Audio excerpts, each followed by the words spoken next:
as we gather together here. We wanted to ask, before we got started, get a good perspective. You know, the goal for this panel is really to help folks understand strategy. Help, you know, we've seen a lot of great talks at the conference. There's a lot more on the agenda that have to do with tools, specific aspects of how to get tactical things done, how to build out and use new types of technologies. A lot of what we're trying to get at here with this panel and the intelligent data access control concepts is, what's the long-term vision that we're trying to get at, particularly for those of us who protect enterprises, who are dealing with high-value systems, complicated systems that are often supporting different business lines, multiple business lines, thousands of users, and real capabilities. So one of the things we wanted to do was bring together a diversity of folks from different industries with different backgrounds and the different elements in how they support folks. So we're going to do a short introduction here for each of us. I'm going to start myself. My name is Mark McGovern. I'm the founder of a local security company called Mobile Systems 7. We work helping enterprises deal with mobile technologies, obviously, and protecting sensitive data. So my background is working for the last 20-some-odd years helping large enterprises, including the U.S. intelligence community, UK National Lottery, Pfizer, Microsoft, and others adopt new capabilities to secure their data. Prior to founding the company that I lead today, I led security investments for In-Q-Tel, which is the investment arm of the U.S. intelligence community. I led their security investments for the past 9.5 years. So I'll be taking it from the perspective of, one, moderating the panel and helping guide us through our path here. And two, sort of, what does someone who's trying to build a product or someone who's trying to build out technologies bring to the table, and what are they thinking about, and how do they drive advances that we want to see in the long run? So if we start here with Craig. Sure. How you doing? My name is Craig Rosen. I work for a large utility in California called Pacific Gas and Electric. We have about 9 million customers, gas and electric, 20,000 employees, pretty diverse enterprise, mobile workforce, things like tree trimmers, pole climbers, things like that. And we also have lots of bright new shiny things that want to come into our environment now and in the future with things like smart grid. So my role in the company, I'm the Director of Technology, Risk, and Strategy, which is a fancy word for, I'm the translator between the business and the technology side for security. So I often call myself the so what guy. So when we talk to the business, we sit with them and I say, here are these assessments and things that we need to actually fix or remediate, and they look at me and they say, so what? And I have to answer that question, obviously, with data and kind of talk about the aspects of risk. So again, I'm the translator. Happy to be here to talk about access controls today. Certainly something that we are trying to deal with strategically, and we look forward to the discussion. Good afternoon. My name is Bob Bigman. I have a large company of 2 people, myself and my wife. She's the business end. I'm the computer security consulting. I'm the former Chief Information Security Officer at CIA, where identity management was one of 273 things that kept me up at night, but was at the certainly was at the very top. I spent many years working the whole identity management issue from a local and from a strategic perspective, trying to make it work across multiple applications, on multiple desktops, trying to recognize different users with different characteristics. It's something that we were laughing. I said, of my 30 years at the agency, I probably spent 1 year attending meetings and conferences just talking about identity management. It was that important to us and took that much time. So I'm also very, very interested in eventually seeing this problem solved. That's what really would be great. So thank you. Hi, my name's I'm David Ferraiolo. I'm the group manager of Secure Systems and Applications Group and at NIST in the Computer Security Division. So my perspective is a little bit different maybe from these other gentlemen in that I've been doing research pretty much my entire career. I started off at NSA in 1983 at the Computer Security Center and dealt with access control issues I went to the private sector for a few years and developed DoD applications that implemented various forms of access control.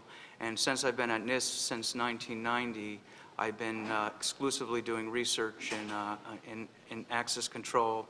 Some of my origins of interest started at NIST with role-based access control. We like to think that maybe we had something to do with its appearance and standardization and deployment. But I don't want you to think that I'm just an ivory tower guy, because what we often do is we don't only develop access control models and concepts, but we often develop reference implementations. We do pilot deployments, and one of our big motivations is technology transfer. We believe that if you develop a technology and it's never used, it didn't do anybody any good from the very beginning. So we heard identity mentioned, role-based access control mentioned, some elements of the diversity of the types of things that are happening mobile and such.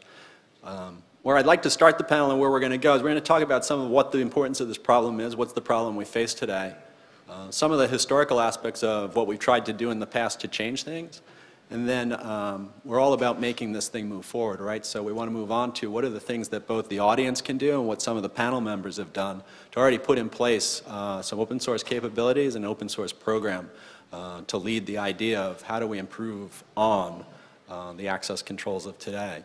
But I mean, if I look back now and I look at the problem, isn't it enough that we have, if we had strong authentication today with role-based access controls, is that not enough to address the problems that we face today? Is that? Next questions to me? Sure. No, actually not even close.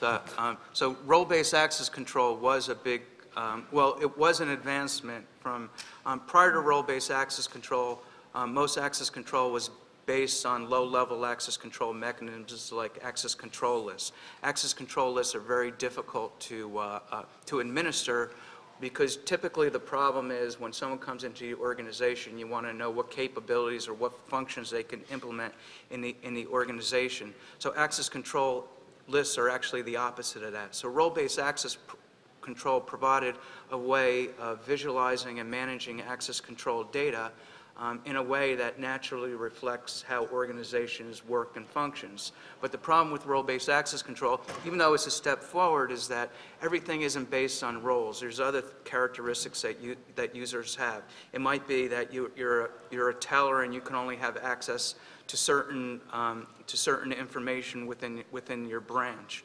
So there's many other attributes or characteristics that come into play that role-based access control doesn't capture. Also, role-based access control on the user side is nice, because what you can do is if you're able to do role engineering and define these roles, when someone comes into your organization, you just assign them to their appropriate roles, and instantaneously that gives them access to their capabilities. If they change functions, you can remove their assignment and reassign it somewhere else. On the object side, it's a little bit more difficult, because when you publish data and you want to share that data, role-based access control isn't an ideal paradigm for that perspective. So again, due to there's a large variety of access control policies that need to be taken into consideration. Role-based access control doesn't address all of them, but again, it was an important advancement, and I think it did contribute to access control science. It's probably about 15 years old now, and I think there's other models that are on the horizon. Bob? So right, I think, Mark, two things. Number one, the issue of is the problem solved, why is it working? The problem is identity management and authorization is directly tied to the level of integrity you feel about the device the person came from, right? You can't separate what the person was doing or where they came from, what they were using, from their identity. And today, the problem is, here we are, 20-something years later after Novell first actually did AD, we still rely on people in groups to determine whether we give them access to things or not.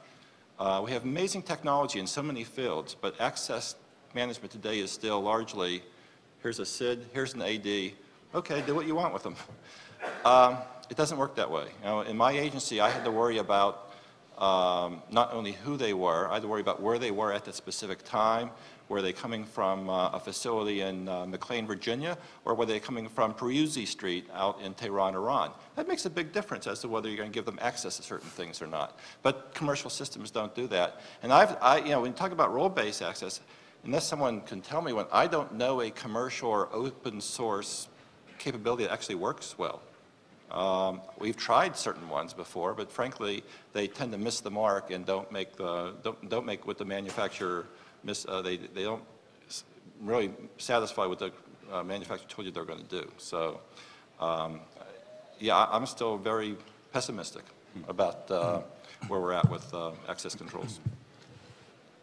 So my thoughts on this are, I mean, they're just way too static, right? So having an access control list in an environment that we're dealing with that's so dynamic, not just from the changing business needs, but from the threat environment, you know, at the end of the day, we have things like call center technologies changing dramatically.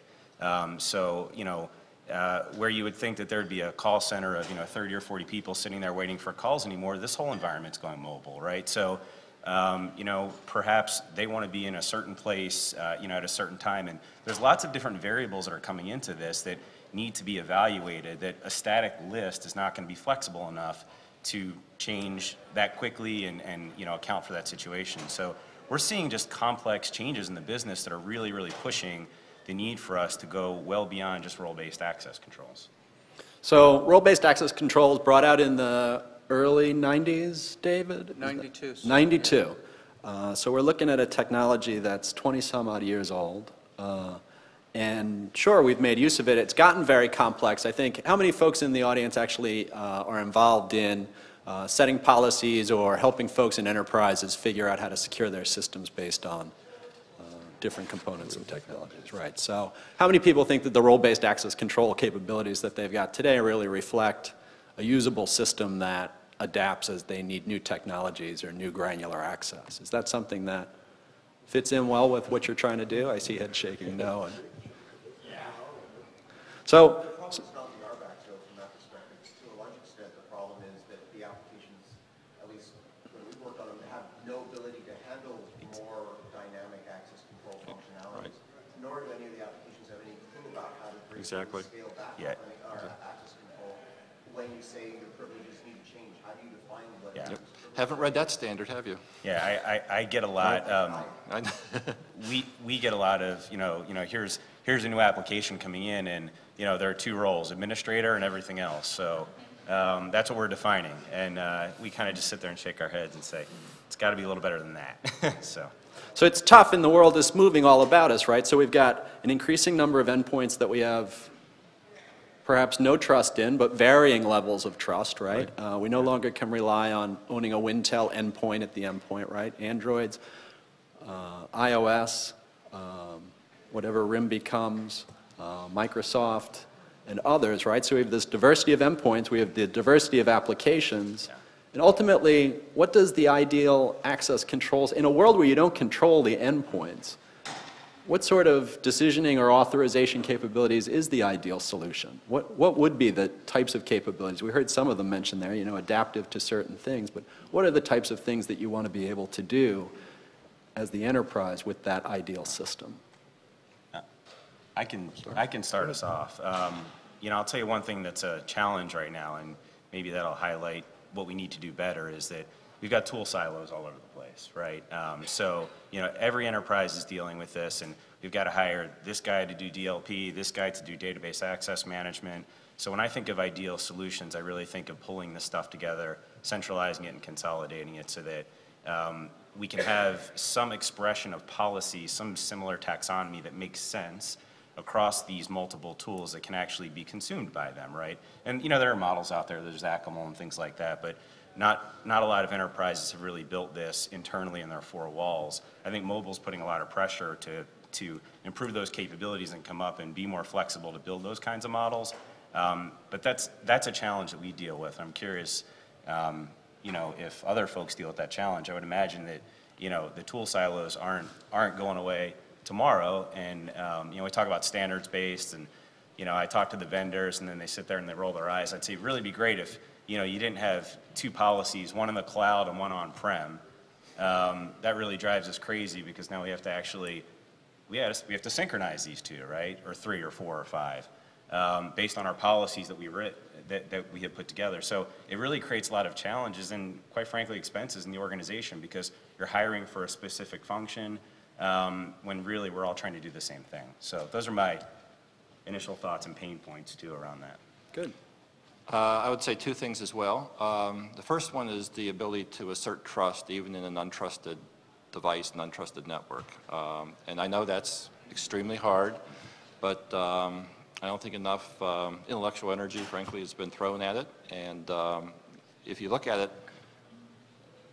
the stupidity of the company aside, the RSA two-factor authentication with the ACE server and the ID has still, frankly, worn well over time. But there's got to be better than that. I just haven't seen it either out in the marketplace. And the ones you do are really kind of tricky and foolish. You know, like there's one where the phone calls you. You get a call on your cell phone. If you know, so you're going to accept someone's Android's getting a call back with a PIN. They're going to put that PIN back into the. I'm not trusting that. So anyway, so we need a better way of asserting trust at the end device. And number two, flexibility. I mean, we need to have, as you said before here, we need to have greater flexibility in how I determine, and it's going to be done relatively quickly, what I give this individual access to based on certain attributes of their device, who they are, where they're at, what time of day it is, what environment they're in. We don't have, I've never seen a capability like that. If we had those two things, I might feel a little bit more comfortable about considering this one resolved. David? Yeah, I'm too big on breaking down the silo problem. So today we have a variety of different operating environments that we have to deal with. Those are operating systems, database management systems, database management system applications, and so on. Each one of those operating environments support different data services. Each of those data services recognize different operations and object types. How do you comprehensively express and enforce policy that can be enforced over those operating environments? Take, for example, having a record and being able to distribute that record through an email application, allowing someone to be able to open up that record and only being able to see the fields for which they're authorized for. So access control needs to be flexible in its ability to express a wide breadth of access control policies.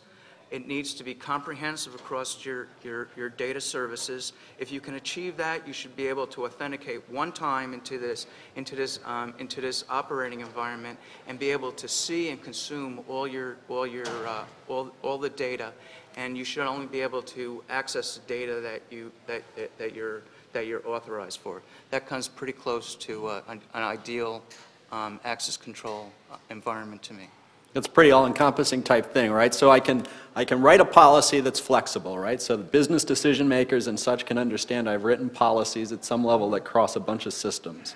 I can adapt to the fact that I don't control endpoints in some variable way, right? So the context of how are you coming in, what device are you using, when are you coming in, what data are you using, what activities have you done in the past, arguably? It's agnostic, yeah.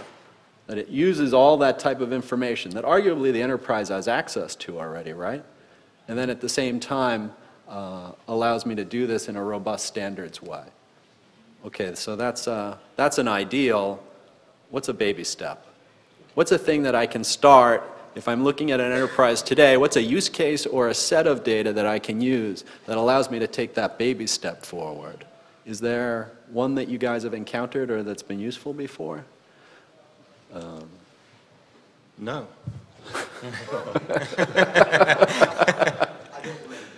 All right. What is the use case that it contained itself within? We implemented dynamic trust. I spoke on it last year here. Mm-hmm. We are aiming for an ideal like that. The problem is not the flexibility of the access control system. The problem is how do you create a smooth, graceful failure and degradation of access. So before we can get to that step, baby steps, we started with just fundamentally defining specific applications being available at different levels of dynamically allocated trust, and said this application will reside at this level of trust. When you achieve this level of trust, you will have access to the application. A different variation of the application may reside at a lower or higher level of trust. And so rather than having to make the applications gracefully degrade, we took the baby step of an application is statically defined, but your access is dynamically modified. I actually want to add one thing. That's a really good point. One thing that I wanted to add to our discussion before is that what about the data, right? What about the systems and the data, and actually spending the time to go through your whole suite of systems and data and really start to classify. So, you know, if you don't have that in place, ideally down to every data element, down to every system identification, then you can't do anything else, right? So organizations really, really have to spend the time to define what those systems are and define what the data elements are. And then you can kind of marry the two together, and I think you come up with a pretty nice ideal state. So the idea then is that you have some fundamental ideas to what's important, what needs to be protected in a certain way. And then arguably you've instrumented some small set of apps, at least in the baby step, to use the information that's adaptively being processed, right, or assessed as to whether you have the ability to access that or not. So you know, ultimately what we need to do is identify some fundamentals, so the lower underpinnings of access control, and build it up from there. I think what we've been doing over the years is kind of making it up as we go along, coming up with new models, new techniques. Really, if you think about it, regardless of what you access, the data that you can access fundamentally can only be read or written to. And then there's a wide variety of operations that you can implement through managing who can, or altering the state in which users can read and write data. And if you think about it, email does that, workflow management does that, database managements do that, your corporate calendar does that. It enables people to read and write data, and it enables you to alter the state or grant other people the ability to read and write data, regardless of the type of data. So what we need to do is build from these fundamentals up to the top to achieve comprehensive protection across data services. And incidentally, if everything's made up of the same thing, things interoperate. So the data of data services naturally interoperate.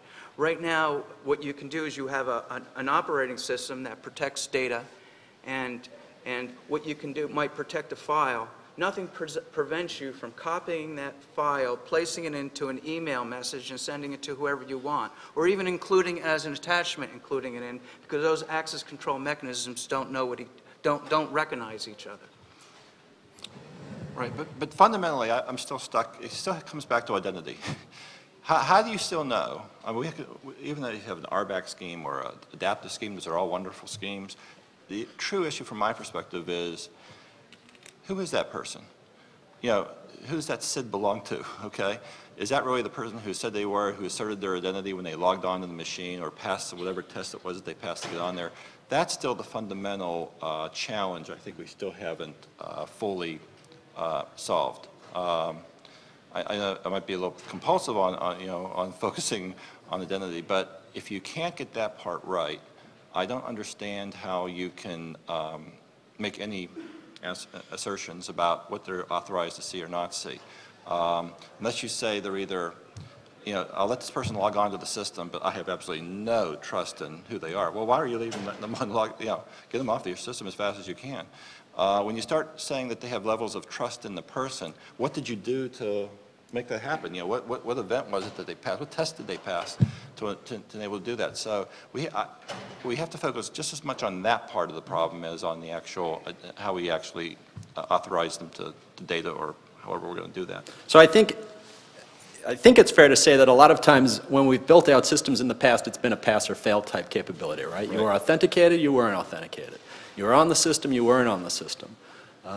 Is there a way that we have to start to think about, you know, we've talked about the adaptive nature of it, but we all know that getting the budget for something, dealing with users, dealing even with the graceful degradation of whatever activity they're going to be able to see or access, turns into a discussion with humans. What is it that we've hopefully learned from past activities? How do we go about talking through folks and telling them, hey, the system will behave differently under certain conditions? Is that Is that a new way of thinking about security for us and them? Well,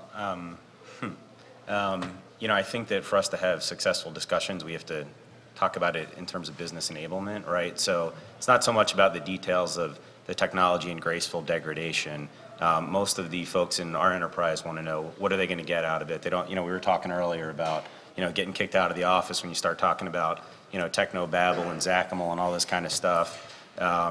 So to me, it comes really, but the discussions come back to business enablement. So what am I going to actually get out of this? And so those discussions have to be strategically focused. You know, one thing that I'm big on is that, you know, this is a complex world, and if there's not a champion in the organization to carry a strategy through from start to finish for however long it takes, then, you know, it has a tendency to fall apart because it's complex. It's too hard. It's too hard to figure out what that app's doing. It's too many roles. It's too complex. It's going to take too long. But if you start putting it in terms of enablement with things like mobile, well, you know what? I can get you that shiny new device, and I can get you onto this application. You want to see that stuff on your iPhone, right? And let me tell you, you know, the executives kind of go, oh, yeah, I definitely want to see that. So, you know, if you start with kind of those carrots, I've had success in our company in doing that and bringing in the right tools and technologies to solve some of these problems, but it's got to be followed through. And it has to be documented. We can talk all day about this, but if you don't put anything down on paper and have those discussions strategically, then, you know, you'll get kicked out of the office, essentially. I think the other hard part about that, Mark, is, reference to what you mentioned, is today we actually let people have access to almost most sensitive information in the corporations and in the government based on what? Based on the fact that they logged on, they passed their credential, they have a PKI cert perhaps, and that's it. I'm not sure how you take that away. Take away the perception that they should be able to access it? Right, you're saying to do less. Well, that's how it works today. Frank, there is no additional test I know of to get the access to the country's greatest secrets or the corporate secret sauce in the company. It's based on you pass an ID test, largely a password, maybe a few other capabilities. You've got a PKI cert perhaps, and you're in. I don't know how we go back and say, well, we're going to change that, and either we're going to have more tests for you to pass, they're going to love hearing that, or you're just not going to see as much data as you used to see. I don't know how you put that toothpaste back in the tube there. Does mobile offer an opportunity there? Is it redefining enough that? I think we gave up on mobile already. I mean, frankly, most of the MDM platforms, you're either in, fine, here's the app for you, or you're not in. I don't think there's degrees of in or degrees of out. I just want to add one thing. I mean, in terms of changing behaviors, we were talking about this earlier too, which is, you know, I get calls a lot from my bank now if I'm traveling or there's something weird about the transaction. I think making those analogies to folks within your enterprise, you know what, it's the reality, right? So it's not abnormal for me. It might bug me a little bit, but it's not abnormal for me to get a call. I mean, I actually got one where I had to walk through 5 or 6 transactions. I was waiting to get on a plane, and it was just, did you do this? Did you do that? Did you do that? That was a little exhaustive. I wouldn't take it that far. But in terms of changing the behavioral model, I mean, this is what's happening, right? It's not just about who I am. It's about who I am and what I'm accessing. So I feel like that credential is good to say, you know, I'm Craig, but am I still Craig? Am I still Craig? Am I still Craig along the way? Hopefully the tolerance levels are becoming more acceptable for those types of things. So we talk about BYOD. You know, BYOD is something that gets thrown out a lot. Some people think it's the future. Some people think it's crazy. It may be both for all we know. But our consumers and all of our users are consumers at some level, right? And they're being trained by other people in what to expect and not expect. Is there an advantage there to take care of? If the banks and the credit card guys and everybody else is watching somebody in a different way, is there an advantage that the enterprise should play off of as well? And how many enterprises take the trouble of saying, hey, you know, I noticed that you logged in from 3 different entries in the past day and I'm suspicious, you know, is it really you? And ask that question versus just continue to allow the access or not. Yeah, I'm actually surprised some of the companies who are in the authorization business haven't taken that lesson and modified their products or made that jump that, frankly, the banks even some of the lesser banks have made to ensure that those people performing those transactions are indeed that person. There's a real gap, a real gulf there. And again, as I said before, here we are 20-odd years later, and if you think about it, the foundation for almost all identity is Microsoft SIDS and your membership in an Active Directory. There's a lot of things that go on after that. You get SAML and Exactive. I mean, there's all ways of expressing that, but if you go back to where it began with you sitting behind a client workstation. Everything else is done better in the last 27 years. This is one area that has been moribund. It hasn't gone anywhere. So if you look at some of the banks, I mean, there's some argument that the banks don't do anything unless their auditors tell them to, right? So the American auditors, or I should say the regulators, basically laid down requirements that said, you have to do a risk analysis, you have to do something other than passwords. And that's when we all started to see this, you're logging in from a computer that I don't normally see you from, answer these questions. The EU regulators have literally told the European banks, you are not allowed to trust the endpoints. Figure out how to deal with security. Is there some element of enterprises or oversight that says, we should be doing things? The Americans have secondarily, even 2 years ago, issued guidance to the banks that said you have to watch behavior. Online banking activities, you have to watch behavior. Is there an element that says that enterprises should lay down similar policies or requirements? I would strongly support them, but I don't know where the Office of Computer Security Standards in the U.S. government is at these days. So, well, it's well, maybe it's at NIST. Yeah. Well, there is a guidance on remote authentication, 863, and they tried to look at this problem. And I know within the federal government, based on the sensitivity of the data, you have to comply with different levels of rigor in that authentication scheme. So there is guidance in place. I would suggest that people take a look at 863. I'm not an expert in that area, but there is some guidance. I'd like to pick up on something that you mentioned earlier, where people authenticate themselves and they're given a huge volume of data, and you can't just take that away. It may be more data than they need to have access to, and you just can't do it because they can't perform the job. One of the founding principles of access control is least privilege. You should only be able to have access to the information that's necessary to perform your job. All the other data is not, even though it may not be a bad thing to have access to, it could eventually do harm. That's really where policy comes into place. You need to be able to access information in accordance with policy. One of the problems is that access control mechanisms are very weak in their ability to express and enforce enforce policy. Yeah, and I'm sure there's some out here, but if you've ever been an AD administrator for more than 100 people trying to figure out multiple combinations of groups, given a certain object of data, you can make yourself absolutely crazy, and a number of us have actually made ourselves crazy.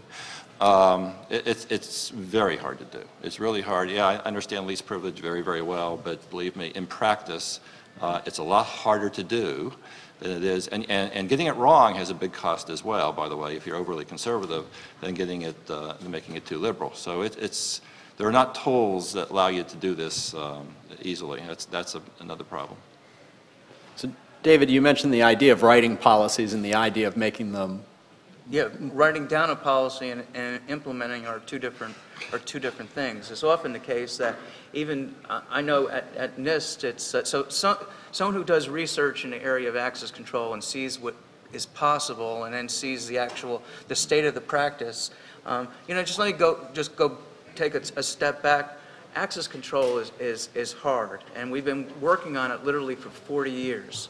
And probably of all the disciplines of security, access control is probably the least mature today. That being said, it's still, we're in this mode where you're told, don't put sensitive data on memory sticks. Don't take sensitive information and put it and share it through your email. Those are procedures that break down. The very people who have are motivated to violate those policies are the same people you're saying don't do it to.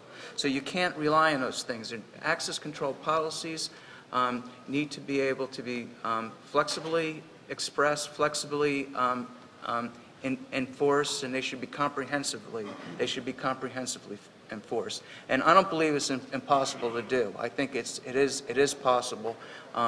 It'll take a little while before. So from a theoretical perspective, in a laboratory we could demonstrate these things, but to actually deploy it and have it be in widespread use is going to be an uphill battle. Takes work, right? Takes people being involved in different communities looking at it. So what is some of the work you've been doing on the policy machine in this regard and sort of helping people get a foothold on it? As I mentioned earlier, I was a big part of role-based access control. I really do believe that was a step forward. But over the years, we've seen that there's been various flavors of role-based access control. There's been ABAC. There's been the policy model du jour keeps coming out. And what we tried to do is take a step back and identify the fundamental underpinnings of access control and build what you could think of as a general-purpose access control mechanism. We refer to that as the policy machine. As we've been doing that research, we've identified a number of data elements and relations that are capable of expressing a very wide breadth of access control policies. As we've been conducting our research, those numbers of elements and relations have only gotten smaller, and the policy machine's power in expressing and enforcing policy has gotten larger. We've also noticed that, as I mentioned before, that data can only fundamentally be read, and many operations can be implemented as read-write or change in the state in which users can read and write data. That's send. So there's a wide variety of data services. So the policy machine is an access control framework that's capable of expressing a rich set of access control policies and capable of expressing a wide breadth of data services to include email, workflow, database management, enforcing policy comprehensively across those data services. And it works in one operating environment. So there's just one operating environment. You just authenticate yourself into that operating environment, and you instantaneously can see your files, your email, your work items, and so on. So this is the type of thing, though, that you're now open sourcing. Is that correct with the NIST? So what we've done is, as I mentioned before, we don't just write papers. We develop formal models. We run tools against those models to make sure they're internally consistent. We develop reference implementations, and what we have now is we have a reference implementation of the policy machine, and it's kind of like in a cloud-like environment. And this spring, we're going to offer that software up as an open source solution. That's great. And you've already got a website online under the NIST site for the policy machine for folks who want to start looking at the papers that have been written and some of the background. Have you posted it up on GitHub yet, the actual code? Not yet. We're still in the process of working on our minimum viable product, and we think that's going to be available in the spring. We hope that other people will be inspired by the policy machine and what its capabilities are. We have our own applications that we've developed. We're hoping other people will make those better or develop new applications. And again, it works comprehensively. So again, if you cut a field out of a record, paste it into an email, and email that to 12 different people, if they're not able to read that field of that record, they're not going to be able to read the message. Cool. So I know we're looking for a lot of folks here. If you've got interest in the access control stuff and capabilities, basically the sort of start looking at the open source opportunity that NIST is bringing to bear here and sort of jump on it. Mark, can I just say one more thing? Not necessarily about the policy machine, but access control doesn't only pertain to users. Really, users don't access information, processes do. And processes and what you are processes access data based on the privileges of a user, but and that's why processes are vulnerable to Trojan horse attacks, and is because they can do things that the user can do, and the user doesn't even know it. So what we need to do is you need to consider not only the user, you need to consider the process itself. For example, if a process reads top secret information, that process, not necessarily the user, the process should only be able to write to, say, a top secret container. And what you're able to do with that is enforce a wide breadth of confinement policies, not only mandatory access control, but things like only doctors can read medical information. So what you should be able to do is say only doctors can read medical information, and either through a Trojan horse, forwarding an email, copying and pasting, that information shouldn't be able to be leaked to anybody who's not a doctor. So doing access control down to the process level is also very important. There's an awful lot to do, though, right? I mean, we've already heard that, you know, it's about the enterprise understanding the sensitivities of different types of data, knowing what assets they have, having to deal with untrusted devices, and a bunch of them, right? So what are some of the untrusted? I mean, we hear about the Internet of Things. We've got mobile devices already here. At some point, BMWs are already reading emails, calendars, and doing things. Thermostats, clock radios around the corner. Pacemakers. Pacemakers, yeah. All of these things want to access capabilities and technologies. Extending that concept out that way really depends on having a vision for it, right? In fact, the pacemaker, now I think of it, the pacemaker is probably the thing I would probably trust most, because, I mean, what's the chance someone else is going to take it out of their body? You know, it's probably got a great authentication capability. Well, you're hoping it does. I hope it does. So, you know, I can comment on some of that too. Is you know, we've got a world changing in the utility landscape when it comes to smart devices. You know, eventually we'll see thousands and thousands of smart devices controlling things like power, and we are in a place where we've got to be strategic. We've got to communicate not just across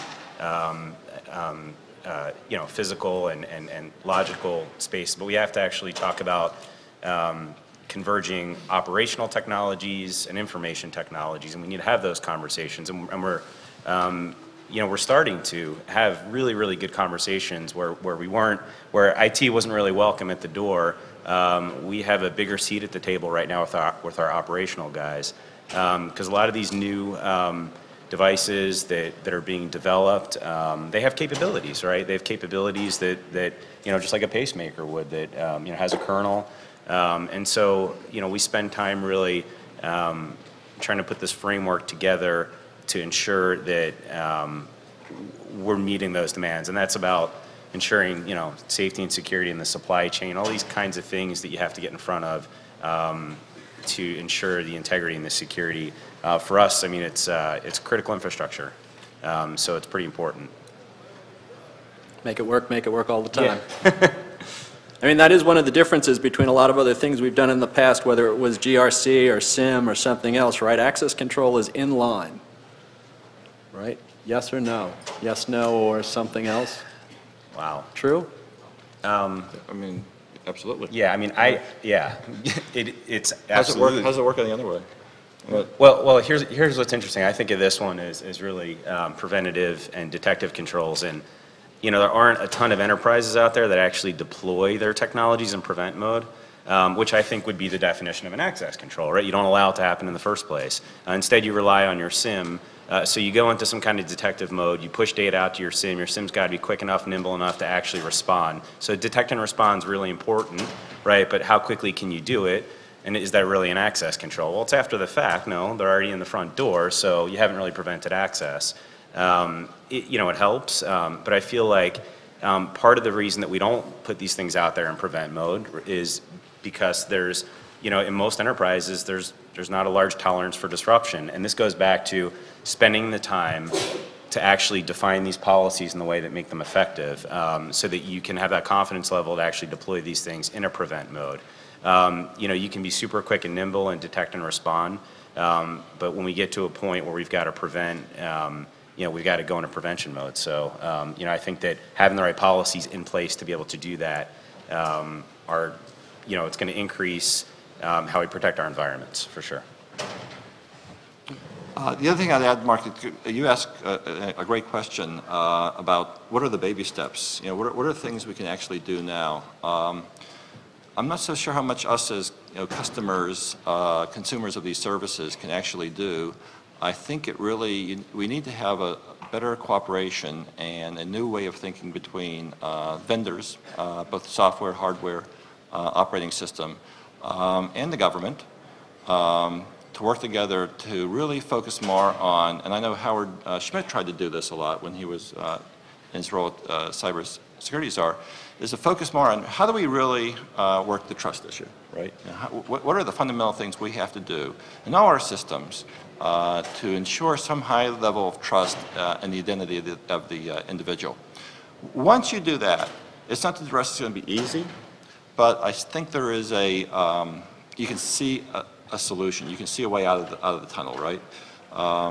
But that, from my perspective, has to be the starting point, because whether you use a model or a, what do you call it, the policy engine? Policy machine. Or RBAC, it still comes back to the sense that you have to, at some point, say, yes or no, I'm going to allow this person to have access to this object. And that, from my perspective, seems the part we have to really work.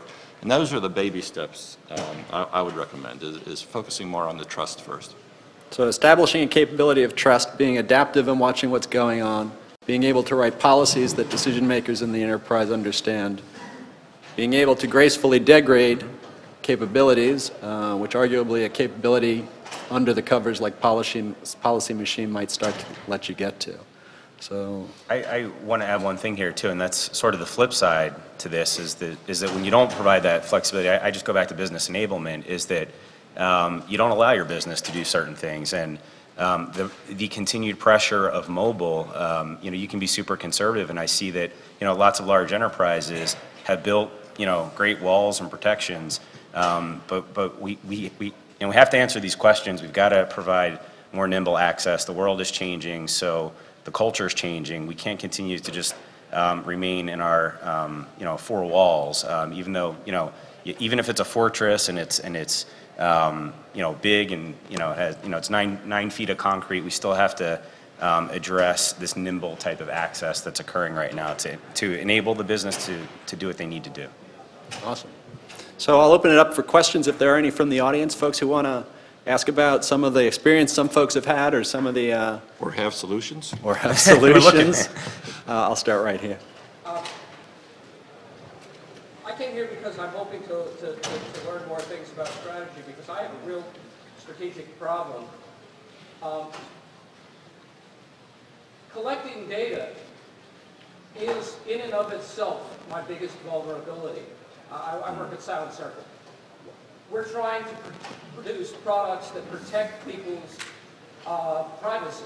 The best way to protect somebody's privacy is to not have the information. If I don't have it, I'm not vulnerable. And then there's all this, how do I control access to it? But it causes me no end of problems, because my developers would like to log things so that they can debug the product. The IDS wants to know who's attacking us.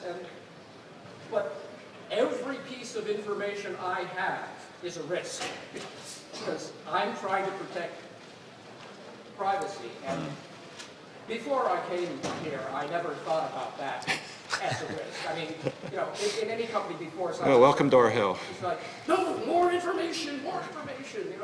I'm a big picture guy. I can hold hideous quantities of information in my head, and I always thought that was a good thing. And now it's, no, any information I have, somebody could get it. So to repeat, and I know that because of the recording and some folks online, so the question is, the sheer act of collecting information that you might potentially use to be adaptive and be contextual and make real-time decisions on, potentially violate or undermine the privacy that many of us value. And so how do you wrestle with the fact that you want to enable the capabilities for one side, but the other side has a competing goal or interest? And it's hard, right? I mean, it's... Yeah, I don't have the answer. I mean, it's, you have an answer? No, this is the magic wand here.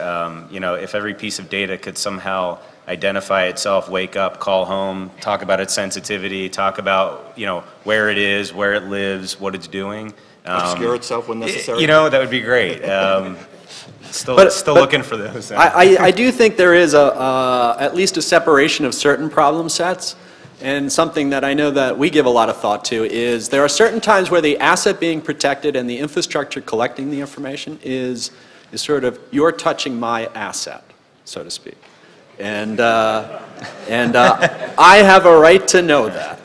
And I'm protecting my asset. And so in that regards, when you come to me, there's an awareness that you're interacting with me.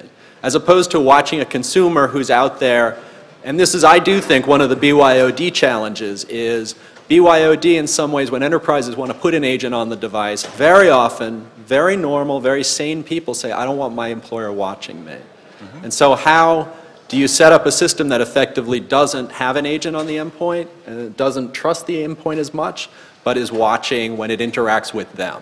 And is that enough? And that's sort of, I think, part of the risk management question for the enterprise, I think.